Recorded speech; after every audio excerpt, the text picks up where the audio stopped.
Hello, today I'm going to be talking to you about my abstract entitled Aspirin Reduces HIV Target Cells Without Inhibiting Recall Immune Responses. So what do we know about HIV and specifically immune activation? Well, we know that increased inflammation or an increased inflammatory environment is associated with increased risk for HIV acquisition. This is seen in groups studying STIs that cause localized genital inflammation, also microbicides such as nanoxynol 9 that causes inflammation and increases risk for HIV, or the Capriza 004 cohort that found women with an increased inflammatory environment at their female genital tract were more likely to acquire HIV than women with lower levels of inflammation. On the flip side, decreased inflammation is associated with a decreased risk for HIV acquisition. This has seen in studies of Hessian women or HIV-exposed seronegative that our group works with from Nairobi, Kenya. And what's seen here is that these women remain HIV uninfected despite exposure to HIV, and they are associated with a resting or immune activation state known as immune quiescence. So our group wanted to know, can we use anti-inflammatory drugs to induce a protective immune phenotype like what is seen in the Hessian women that have a lower baseline level of activation?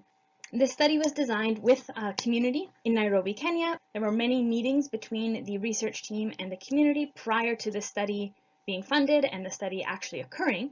And what came out of that is they wanted more HIV prevention options that were broader than what they were currently offered.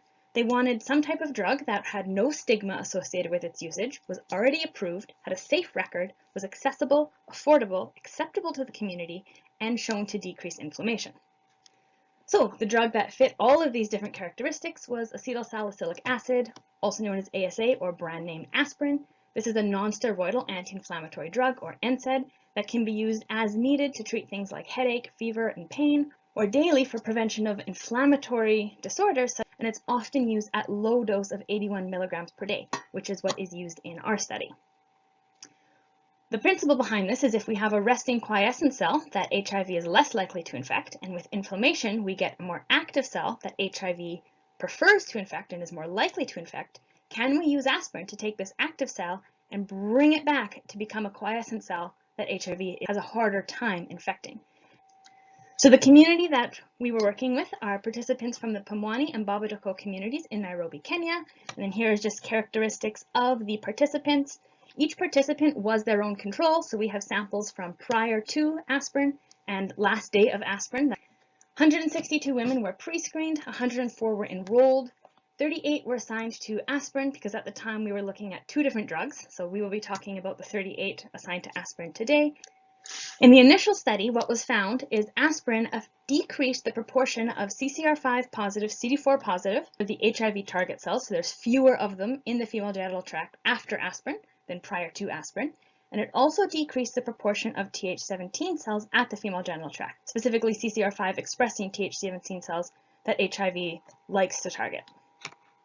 So we know inflammation is bad for HIV, but on the flip side, having an immune compromised or immune suppressed immune state is really bad for other infections like flu or COVID. So we want to make sure we're not sliding too far down the line here and going from inflamed to immunocompromised. We want to land on immune quiescence. So our hypothesis for this arm of the study was we expect aspirin to decrease HIV target cells without adversely affecting the immune response to recall antigens or the ability of the immune system to respond to other viral infections.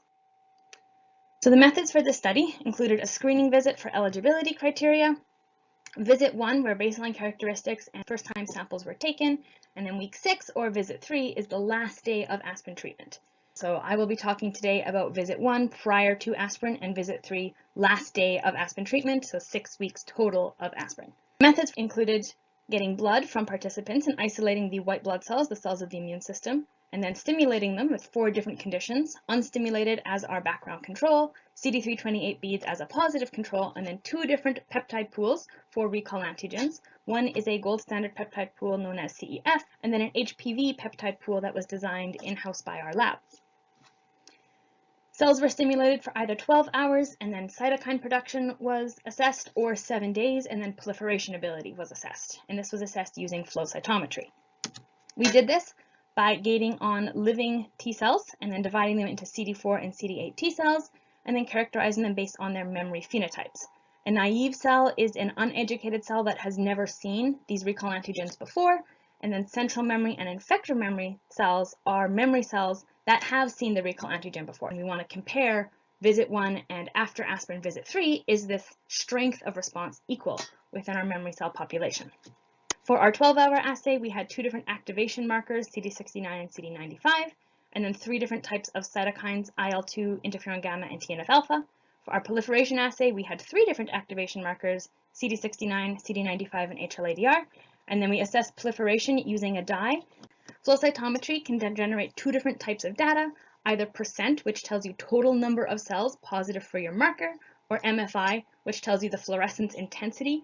All that tells you is a cell that is expressing a lot of that marker is going to have a really high fluorescence intensity, a really high MFI number, and a cell not expressing as much of that marker will have a lower intensity or a lower MFI number. So initially our results in unstimulated T cells, taking a look at activation markers, and just a reminder in the corner here, visit 1 is before aspirin and visit 3 is after 6 weeks of aspirin, so last day of 6 weeks. We found an increase in the MFI, so the expression of CD95 on central memory CD4 T cells. We also found an increase in the percent of CD95 on central memory and effector memory CD8 T cells, and then there was a decrease in the MFI, or the expression of CD69 on naive CD8 T cells.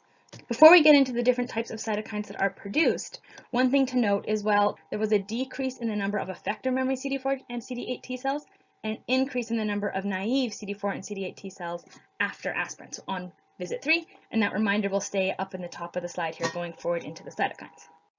So what did we see for cytokine production? I'm only going to be talking about the HPV stimulation today, as we did not see as much of an effect with the CEF peptide pool, predominantly because more individuals responded to the HPV peptide pool than they did to the CEF peptide pool.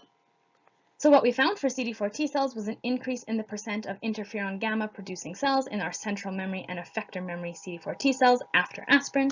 We also saw an increase in the central memory CD4 T cells producing IL-2, and also the naive CD4 T cells producing IL-2 after 6 weeks of aspirin. Additionally, for TNF-alpha, our central memory and effector memory CD4 T cells increased the amount of TNF-alpha they were producing in response to HPV stimulation at visit 3 or after 6 weeks of aspirin. For CD8 T cells, only central memory T cells producing TNF-alpha changed after 6 weeks of aspirin, and there was also an increase in the amount of TNF-alpha produced. Okay, so summary of results, putting it all together, what did we find? In the initial study, we found that aspirin was able to effectively reduce this activated cell phenotype, the CCR5 expression on CD4 T cells, to a more quiescent phenotype following 6 weeks of aspirin. The additional data presented here today was looking at, while we were reducing inflammation, ensuring we were not inducing an immune compromised state, but instead landing on this balance of immune quiescence. So what we found is, after 6 weeks of aspirin and in response to stimulation, there was a decrease in the effector memory CD4 and CD8 T cells within the blood, and an increase in naive CD4 and CD8 T cells. We also found a decrease in our more acute activation marker CD69 on naive CD8 T cells, and an increase in percent and expression of CD95 on effector memory and central memory CD4 T cells following 6 weeks of aspirin. In terms of our stimulation with HPV, we found cells responded as expected. They produced cytokine, interferon gamma, IL-2, and TNF-alpha. After 6 weeks of aspirin, we found not only did these cells still respond, but there was actually more cytokine produced. So they were more responsive to our HPV peptide pool than they were at visit 1 prior to aspirin. So conclusions, our previous finding that aspirin decreases HIV target cells at the female genital tract, we can now add into that the cell-mediated immune response to recall antigens is not impaired following 6 weeks of aspirin treatment. So we conclude that this supports aspirin's further assessment as a new HIV prevention tool. Next steps and other assays to be done, or that have been done, is T regulatory cell characterization in the blood, trafficking marker characterization in the blood, total and influenza-specific IgG characterization, all of which have been completed but not presented here. We also plan on assessing the innate immune response, looking at NK activation and function following 6 weeks of aspirin, and determination of the method of aspirin-mediated induction of immune quiescence.